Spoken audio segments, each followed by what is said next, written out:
Okay, so I'm going to be making a salsa. It's going to be with fresh tomatoes, corn, onion.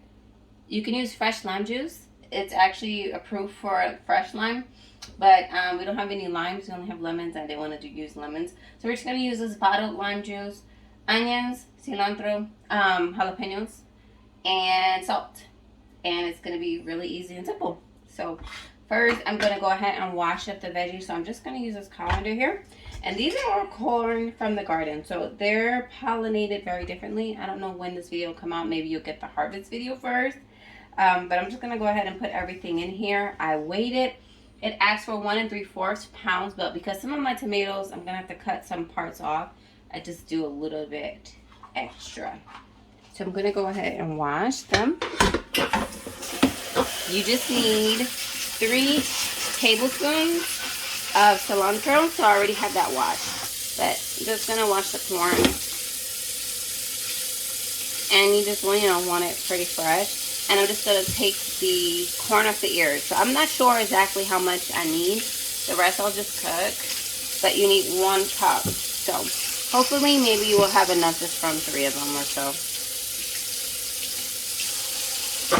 Okay.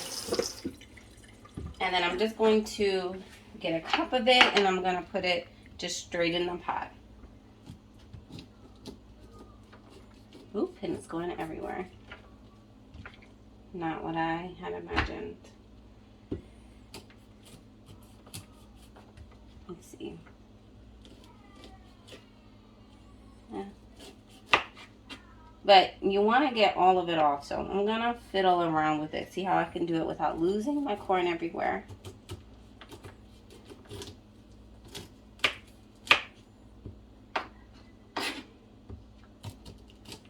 The way it looks, I'm going to have to use all of the corn. Pretty good amount of corn, so hopefully it'll be good. And I imagine you can use some frozen corn as well. But it is going to be cooked, but you don't want it too mushy. So I'll go ahead and finish that and then we'll come back and see the rest.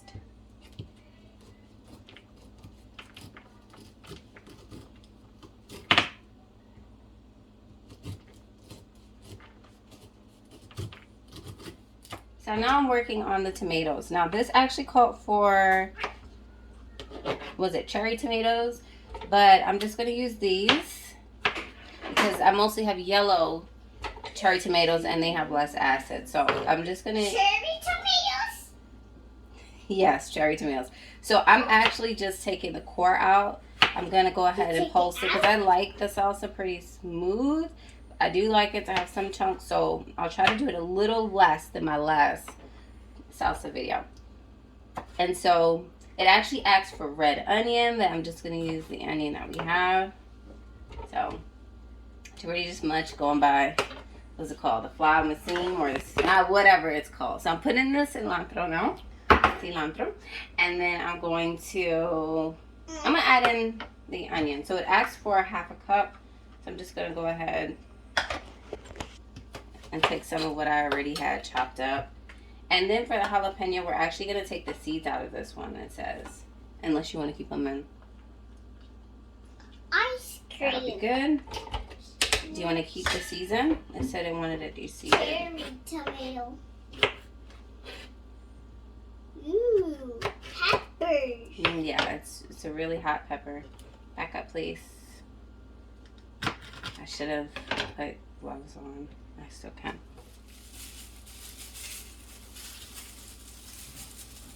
But this is really just going to be easy, especially if you didn't even have to use the food processor. I just really want the jalapeno to be sliced. Nice. And I'm not using red jalapenos this time because that made the last salsa. It's really good, but it did have spice. More than I was expecting.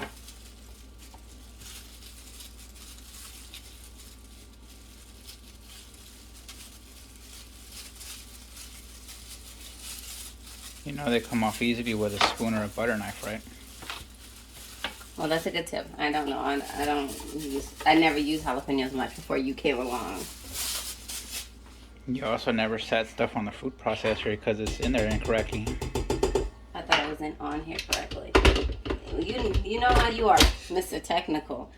Mr. Safety, or what is it? Inspector is what his mom calls him. Yeah. Anything else? Any more tips? Mama. Yeah. Oh, what's the lime? It was supposed to be fresh lime, 1/4 of a cup. So I'll go ahead and actually get a 4 Yum. cup. Thank you. And then we just need, I think it's a teaspoon of salt. Yes, a teaspoon table salt. I'm gonna go ahead and use this, and I'll maybe put a tad bit less because my husband does say that the salt is stronger flavor. And so then we'll just add all of this to the actual corn after we wound it up.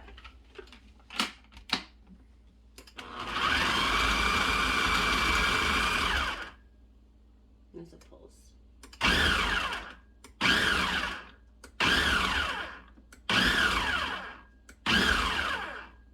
What do you think about that? A little bit more? Oh, that's good. Unplug it. Towel. Yummy lime.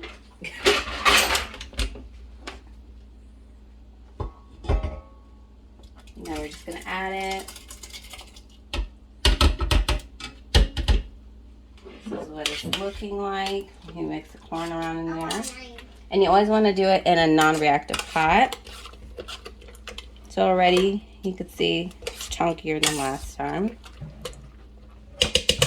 So let's go ahead and add it to the stove.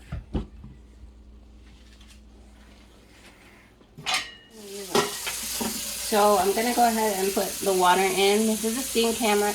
So you fill it up to this level, especially when you're gonna process them for a longer time. This is only 15 minutes. So I like to just put water in and rearrange it just to make sure that it's level. I find that the amount that they said on the book was never the right amount. Sorry. So it's gonna have time, and now we see that the salsa is getting ready over here. So once it gets to a boil, you can go ahead and put it on low to simmer. And then you just want to simmer it for 5 minutes. It's just to get it nice and hot. So we can put it into our jars. That will be hot as well. So I'm just washing the jars, and it's a good time to go ahead and wash the dishes too while you're waiting for it to boil.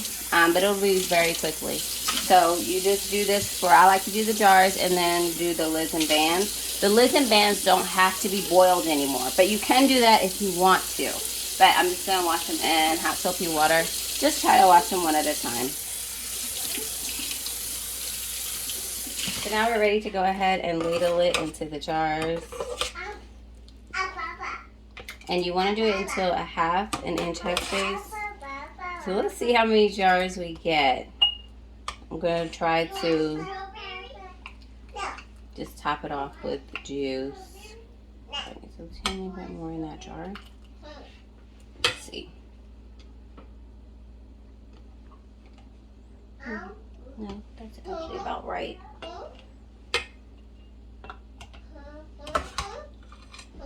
But it looks really good. It smells really good too.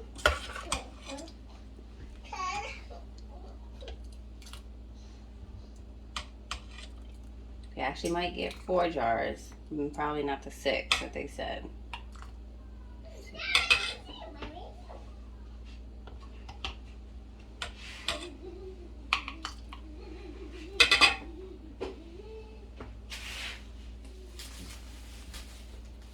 Yeah, we're good. Why are you stabbing it? I'm not stabbing it. That's just to get the air pockets out. You actually could do, well actually... How would there be air pockets in a liquid? Because that's, you're not a canner. can But yeah, understand if there's you're canning always something air in chunky. it. There's always air in it. And you're actually supposed to go like this, but I don't think that makes sense. I like to do it like that. And then just check the headspace. That's what I like to do. And I'll just do this one just to stab it, since that's what you said I'm doing. But anyway, so my husband said that I have the dirtiest towel, which is true, because when I'm wiping off, and it's stained and all that, it's like, why stain something new? You can just use the same towel each time. So that's what I'm doing. Wash it at least, right? It is washed. You say you can use the same one. Your mom gave this. Well, you're the one who to said us. you can use the same towel over and over. Yes. Yeah, but you could have. And you wash it in between. You could have addressed it. You wash it in between. Nice. And you just want to tighten it just with one, with what you could do physically with one hand, like that. That's not really tight. Yeah, but you don't want it too tight. So then they are ready to go to the steam canner. And then for the jar that only had half, just put one of the reusable lids on it. Don't waste, the lid and band. I try to keep up with what has been used before and what hasn't. I don't use them more than once.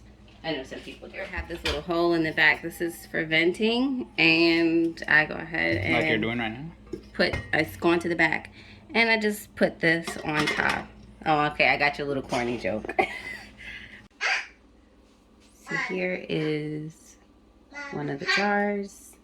And liquid, whenever you can your tomatoes, you'll see that a lot of times that happens where it looks like liquids at the bottom.